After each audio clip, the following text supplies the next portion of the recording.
আমি যিমান পাৰোঁ সহায় কৰিম যাতে দুলিয়াজানৰ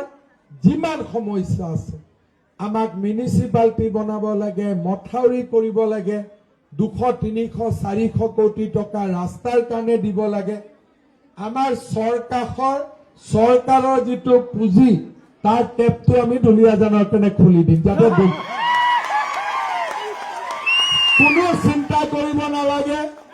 কোনো চিন্তা কৰিব নালাগে,